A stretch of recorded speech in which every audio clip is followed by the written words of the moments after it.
Since he quit the NBA, Shaq has become a very controversial figure, and not just because of his crazy ideas. I don't want, like, for example, if we would have won the championship in 1999, I wouldn't have accepted that. It's not a real season. Many fans and players don't like certain words he has said, so let's make a list of the 5 worst things Shaq has done that made him look stupid. But first, if you want to be notified of new videos, then don't forget to like and subscribe. Now let's get on with the countdown. 5. The WOT. A lot of people argue about who the best player of all time was. The usual suspects include Michael Jordan, LeBron James, Magic Johnson, and others. But when Shaq's son interviewed his dad, he didn't ask him who he thought was the best. Instead, he asked him who he thought was the worst player of all time, also known as the WOT. There are some players that Shaq really dislikes, but no matter how much he fights with Dwight Howard over the Superman title, he's not petty enough to call Howard the worst player of all time. JaVale McGee might have been the obvious choice since he is the best Shaqing the Fool player ever, but McGee somehow avoided this question. Instead, Shaq chose Rudy Gobert, the star of the Minnesota Timberwolves and the current Defensive Player of the Year, as the worst player of all time. If you agree to pay $250 million, show me $250 million. There aren't that many Rudy Gobert diehards out there, but there's no denying that the man is a 4-time Defensive Player of the Year and a first-ballot Hall of Famer.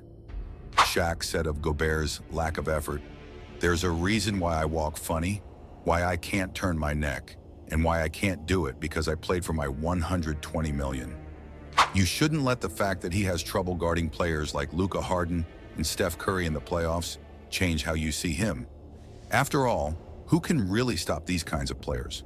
But Shaq keeps going after Goran Dragic because of the dollar signs attack on his name, the memes, and the fact that he hasn't done well in the playoffs.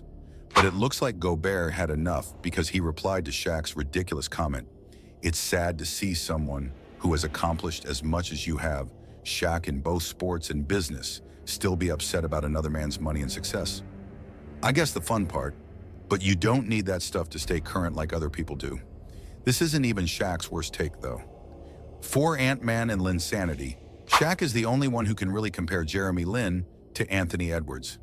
Anthony Edwards is quickly becoming one of the most famous players in the league. He first came to attention a few years ago when he improved his game and became an all-star. Now, he's not only a lock for all-star, but he's also often talked about as an NBA and even MVP candidate after bringing back the Wolves. But there was a time when Shaq looked at what Ant was doing and thought, you have to be great for a long time. We all remember what happened to Jeremy Lin after Lin's breakout year with the Knicks.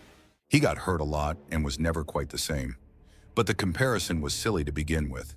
It's clear that Anthony Edwards was one of the best high school players, one of the best college players, and a clear-cut #1 pick in the NBA. Lin, on the other hand, was an undrafted player who struck gold and made a name for himself in the league. These are 2 very different levels of players, but Shaq often says whatever comes to mind first. Sometimes it makes for great TV, and other times it makes him look silly. Speaking of which, we're sure Shaq wishes he could take back the next one. 3. Math is hard. Shaq is a basketball player, not a mathematician, and it has to do with one of his good friends, Dwight Howard. One season, the Golden State Warriors used the hack of Shaq on every center who couldn't shoot free throws, which led to Dwight Howard making 39 free throws in one game.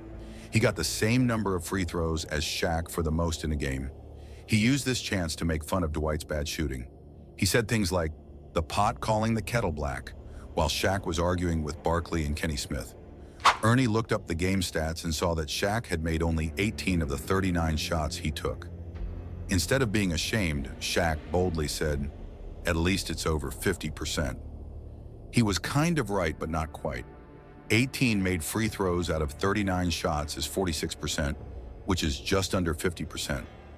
Even more embarrassing was the fact that he kept telling Barkley that his math was right until he finally got it, when he said out loud, 18 plus 18 is 36, and I went 18 for 39.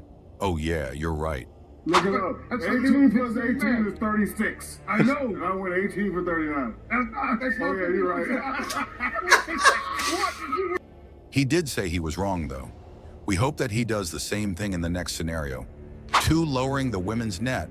Shaq did not one, but two really stupid things here. Shaq was on Angel's new show not long ago, and the two of them talked about women's basketball and how to get more people interested in it.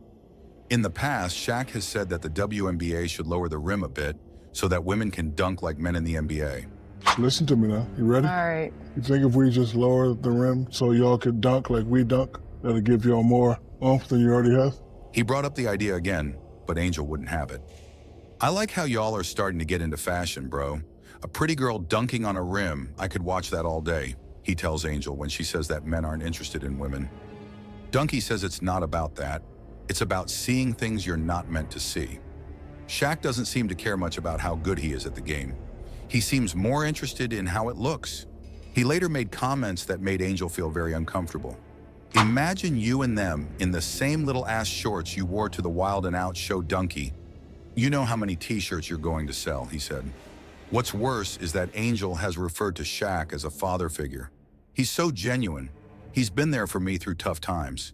He just gets it, and there's not a better person for me to be close to. We have fun, and if I need anything, he would help me, even if I never played basketball again. He doesn't care about me as a player. He cares about me as a person. He might not sound so genuine to her now, but this situation wasn't as bad as what he tried to do with his former teammate. One lyrics that aged poorly. Shaq lyrics. This rivalry between Shaq and Kobe is one of the most famous in NBA history. What made it unique was that both players are all-time greats and are very petty. When it became clear that the Lakers wanted to give Kobe the keys to the team, Shaq asked to be traded, which put him in Miami where he won his fourth ring, making it one more than Kobe. However, Kobe went on his legendary run and went to 3 straight finals, winning 2 of them. However, Kobe's first trip to the finals without Shaq ended in defeat, and the Lakers' rivals, the Boston Celtics, won another title. Shaq then took a shot at Kobe by performing a rap song in a club that included the lyrics, "Kobe, tell me how my ass tastes." The rap was caught on camera and shared all over the internet. It was clear that he was happy that Kobe couldn't have done it without him and wanted to make fun of him. But the Mamba would have the last laugh. He not only went on to win 2 more championships that season, but he also made it a point to let everyone know that he had 1 more ring than Shaq. Now that song and Shaq's petty behavior just looks silly, which isn't a new thing. Many of Shaq's quotes and takes haven't held up well over time. Thanks for watching. If you enjoyed this video, slam that like button and share your thoughts in the comments. Who do you think deserves the spotlight next? Don't forget to subscribe and hit the notification bell to stay updated on all things NBA. See you next time on the court.